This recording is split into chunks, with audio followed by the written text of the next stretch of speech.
E aí, gente, beleza? Então, como combinado, né, a gente alterna.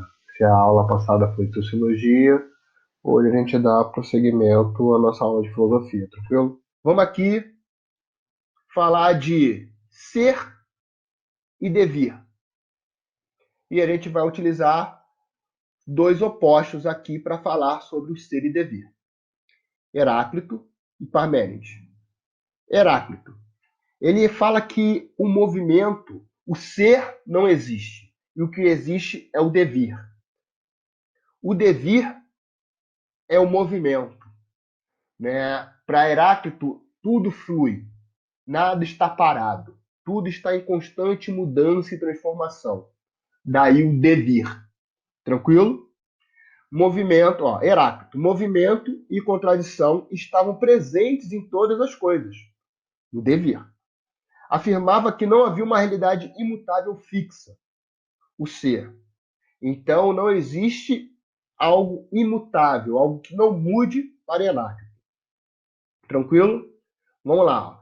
Afirma a existência de um devir, algo constante, uma mudança e uma fluidez. Heráclito fala que você jamais consegue entrar no rio, no mesmo rio duas vezes, porque a partir do momento que você entra no rio, aquela água que bateu em você, ela já foi. Se você sair e voltar, vão ser águas novas. Tudo está sempre em movimento. Também pode-se falar que uma pessoa nunca entra no rio é, duas vezes, por quê? Quando eu entro, eu sou uma. Quando eu saio e volta, eu sou outra pessoa. Daí essa constante mudança, né, no pensamento de Heráclito aí. Daí o devir. Tranquilo? Então, por exemplo, a Heráclito, a substância primordial lá era o quê? Era o fogo. Porque o fogo, quando você olha a chama, está sempre em movimento. Tranquilo? Vamos falar aqui então do outro, do oposto, de Parmênides. Olha só, logo de início aqui, ó. Parmênides negava o devir e o pensamento de Heráclito. Ou seja, Parmênides vai ser contra tudo que o Heráclito fala. Se Heráclito ele acredita que o, a substância primordial é o fogo e se manifestar através do devir, da movimentação, da mudança constante, e nega o ser imutável, Parmênides vai ser ao contrário. Parmênides vai negar o devir e vai falar da existência do ser. Vamos aqui, ó. Vê a ausência de um movimento no ser. Para Parmênides, o ser não é imutável. Né? O ser, ele é o que é e a sua essência é aquilo. Ele permanece. Ele não muda. Tranquilo? Entendi o ser como uno, ou seja, como uma coisa única, imóvel e imutável. Elementos contraditórios jamais poderão coexistir. Né? A contradição ela nunca conseguirá existir em um ser, porque ele é uno, imutável e único. Tranquilo? Vamos lá. As mudanças ocorrem apenas na superfície das coisas, dando um aspecto aparente e enganador. Quando ocorre uma mudança, a essência continua a mesma. Então as coisas não mudam. Permanece idêntico, igual. Por exemplo, um rio jamais deixará de ser rio, porque a sua essência é ser um rio. Daí ele ser o rio e apenas o rio. Ele não pode ser outra coisa que não um rio. Viram a diferença? Para Heráclito, enquanto o rio, o mesmo rio, ele não é a mesma coisa, já que suas águas estão correndo a todo momento, para Parmênides não. A água correndo é uma coisa que é inerente ao rio. Então ele vai continuar sendo um rio por ser aquilo que ele é. Tranquilo? Vamos aqui, ó. Quadro de diferenças entre Heráclito e Parmênides. Postura frente ao mundo. Heráclito. Existe um devir contínuo. O mundo está em constante movimento, não está estático. Já para Parmênides, não existe um dever, e sim existe um ser. O mundo está estático. Então, Parmênides acredita que o mundo está parado e para Heráclito o mundo está sempre em movimento. A verdade, para Heráclito, como consequência do devir, o caminho para a verdade não é um só, muda a todo momento. Já para Parmênides, o caminho para a verdade é um só. Postura frente ao ser, Heráclito. O ser, entendido como essência de todas as coisas, tanto pode ser e não ser, já que todas as mudanças são válidas. Para Parmênides, como Heráclito, considera o ser a essência de todas as coisas, mas não concebe de forma alguma a mudança deste ser. A existência do ser e não ser só é só em um lugar. A existência do ser e não ser só em um lugar, pois o caminho da verdade só se manifesta no ser. Ou seja, a verdade não aparece no não ser, porque não existe o não ser. O não ser não há. Tranquilo? É a essência do mundo, para Heráclito, não é possível captar devido ao devir. Não se explica uma atitude racionalista. Parmênides, o pensamento pode captar a essência do mundo tal como é e se aplica a uma atitude racional.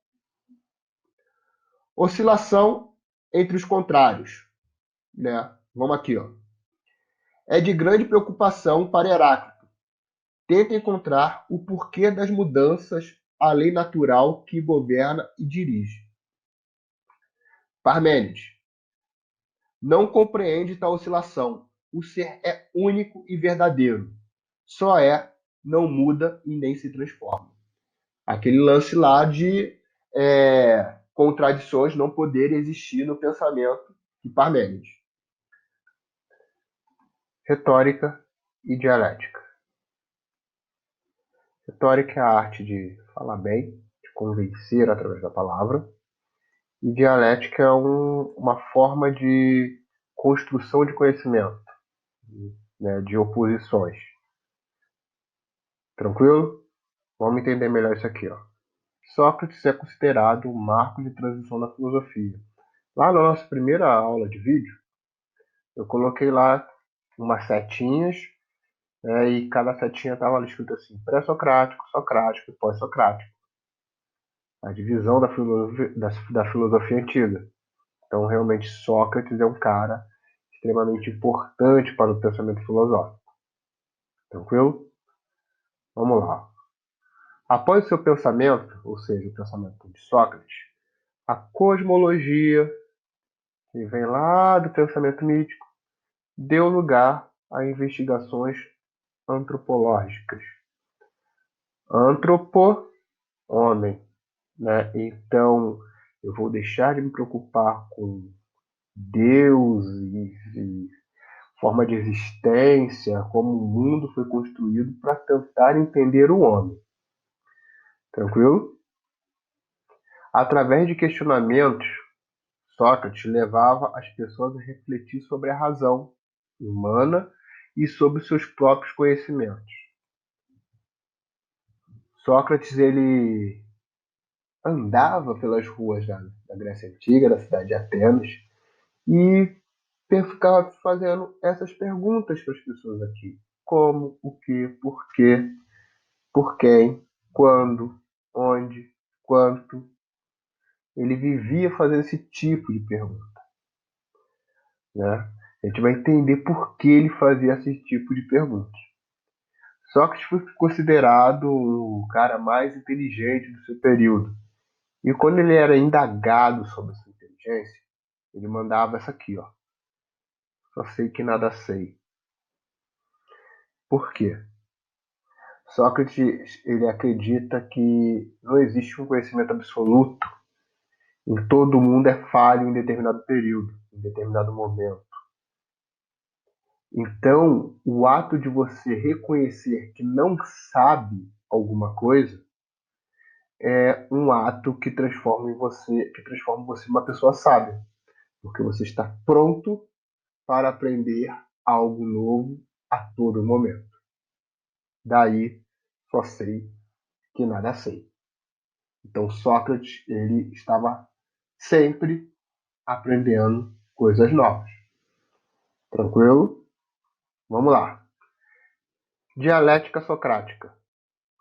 Através do diálogo, conduzimos os indivíduos à obtenção de ideias legítimas e claras sobre o objeto do discurso. Ou seja, Sócrates ele dialogava, conversava com as pessoas, né, e fazia com que essas pessoas verbalizassem as suas ideias e aquilo que elas estavam pensando. Tranquilo? De boas até aqui? Ó, através do diálogo, conduzir os indivíduos à obtenção de ideias legítimas e claras sobre o objeto do discurso, sobre qualquer outra coisa. Só que estava conversando sobre a democracia ateniense. Então ele ia conversando com a pessoa até chegar a um discurso coerente. Tranquilo? Vamos falar sobre o método socrático, que tem a ver com essa dialética aqui, com essa troca de ideia. O primeiro passo do método socrático é a ironia. O que consiste isso? O interlocutor descrevia aquilo que conhecia. Por exemplo, a democracia ateniense. Não, porque o sistema de Atenas é melhor do que o sistema oligárquico e repressor de Esparta. Né? Ele ia falar sobre aquilo que ele domina, sobre aquilo que ele conhece. Tranquilo? Sócrates mostrava que o seu conhecimento era limitado, fazendo o interlocutor cair em contradição. Então Sócrates começava a perguntar por quê, onde, quando, como. Ele começava a desconstruir o argumento da pessoa. Tranquilo? Até que essa pessoa entrasse em contradição. E quando essa pessoa entrava em contradição, ou seja, ela afirma uma coisa, mas depois de um tempo ela acaba negando aquilo que ela afirmou, Sócrates faz com que esse interlocutor reconheça a sua própria ignorância e que ele, de fato, não sabia tudo sobre determinada coisa. Daí, só sei que nada sei. Tranquilo? Vamos lá. Essa é a primeira parte do método socrático. Agora a gente tem a segunda parte aí, que é a maiêutica.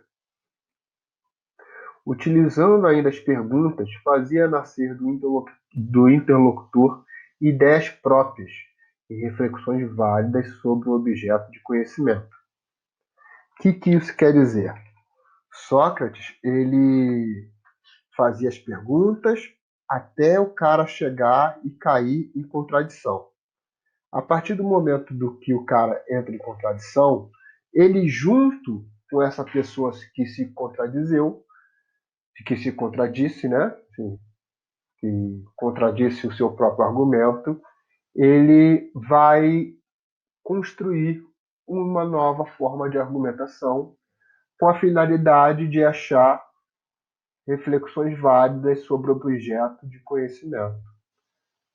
Junto com a pessoa que se contradisse, Sócrates vai elaborar um novo conhecimento válido junto com essas pessoas.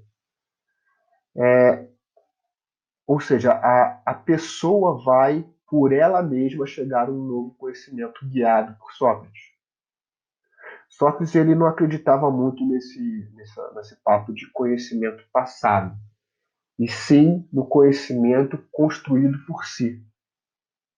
Daí o método socrático a induzir a pessoa a criar uma nova forma de pensamento válida, né? Entendendo que ela não sabe tudo sobre qualquer coisa. Tranquilo? Vamos lá. Ó. Vocês vão ter que ler a apostila de vocês, porque, velho papo, filosofia e sociologia não são matérias simples, é matéria que você precisa sentar e ler. Ela precisa de uma carga de leitura para poder compreender, de fato, esses conceitos. Beleza? Vamos aqui, ó. Sofistas. Eu tapei os sofistas, mas enfim. São sofistas. Quem eram os sofistas? Pensadores que exerciam uma prática de ensino itinerante e remunerada. Sócrates vai ser averso a essa galera aqui. Sócrates vai detestar os sofistas. Por quê?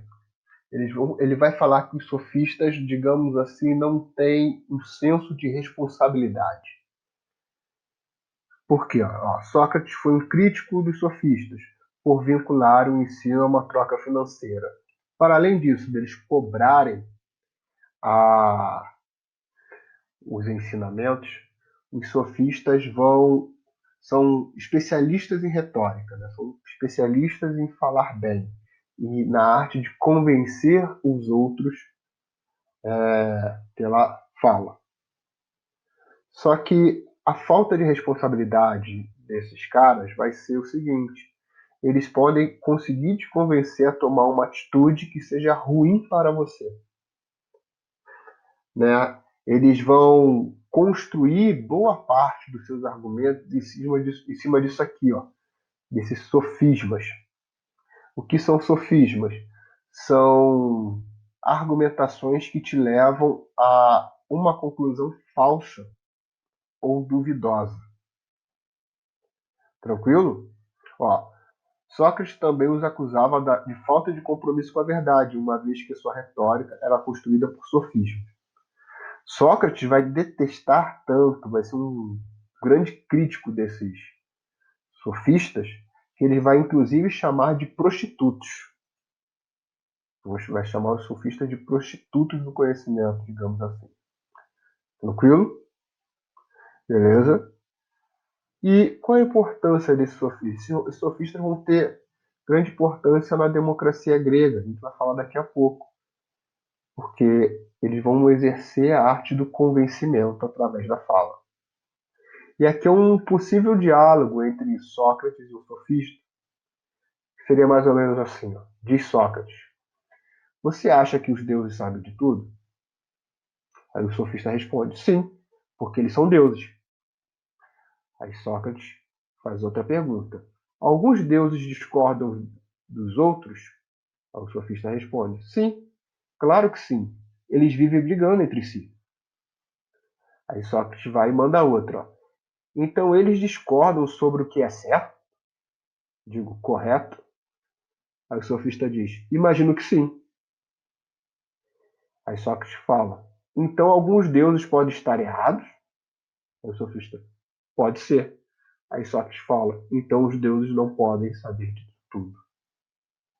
Né? Olha só, a pergunta aqui, ó, você acha que os deuses sabem tudo? Aí vem a primeira resposta do sofista: sim, porque eles são deuses.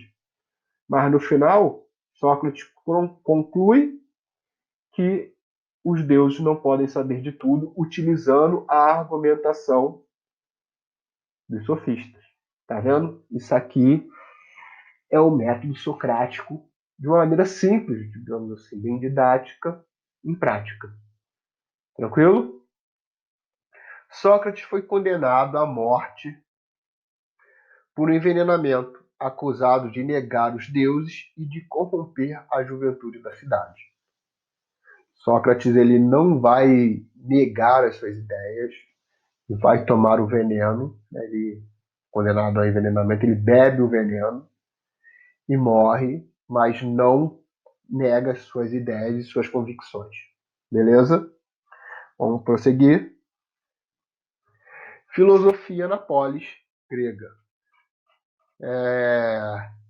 Vocês vão aprender em história, né, a importância da Grécia Antiga e a importância da polis grega, da polis ateniense.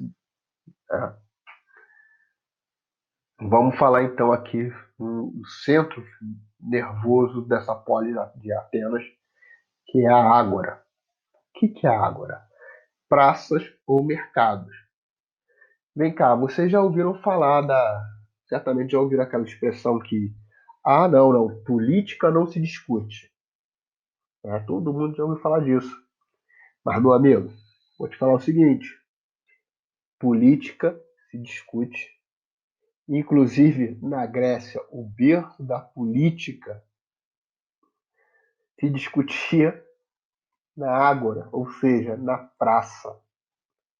Essa imagem aqui mostra, né, alguém proferindo um discurso na ágora e as pessoas prestando atenção. Então, a política se discutia em praça pública na Grécia Antiga. Tranquilo? Vamos lá. Ágora, onde se discutia política e outros assuntos de interesses públicos. Os sofistas atuavam na ágora, onde convenciam a população sobre determinado assunto. Daí o perigo do sofista. Né? Lembra que a gente falou no slide anterior que eles recebiam, né, eles exerciam sua atividade e recebiam uma remuneração por isso. Eles poderiam ensinar alguém a argumentar ou argumentar por essa pessoa para fins que não sejam de bem maior, mas sim de bens particulares. Beleza? Fazia um discurso belo para convencer, mas nem sempre era uma boa decisão. Tranquilo? Na apostila de vocês está escrito assim, ó: o discurso belo e tecnicamente eficaz que não se fundamentava na verdade e no conhecimento sendo utilizado para impressionar, bajular ou manipular o público.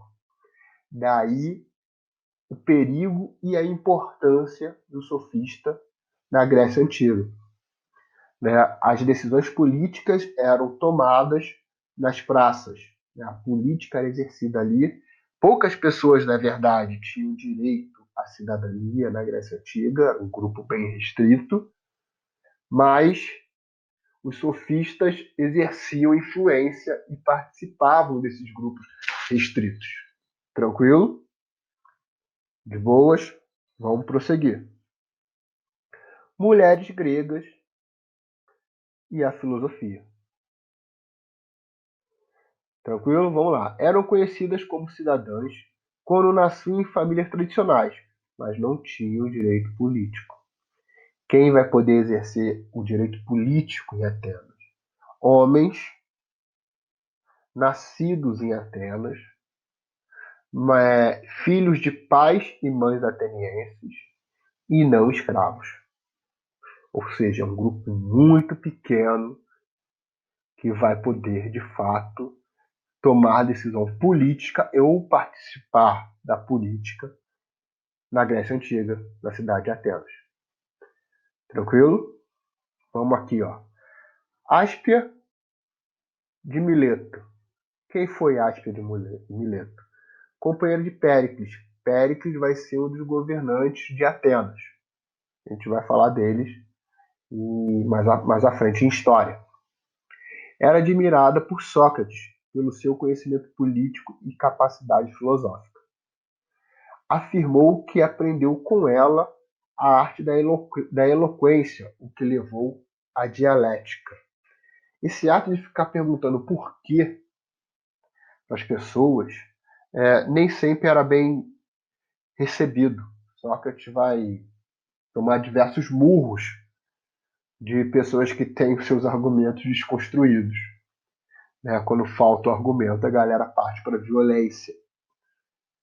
E essa arte de ser eloquente, de perguntar, de questionar, de ser paciente, Sócrates ele diz que aprendeu com Áspia.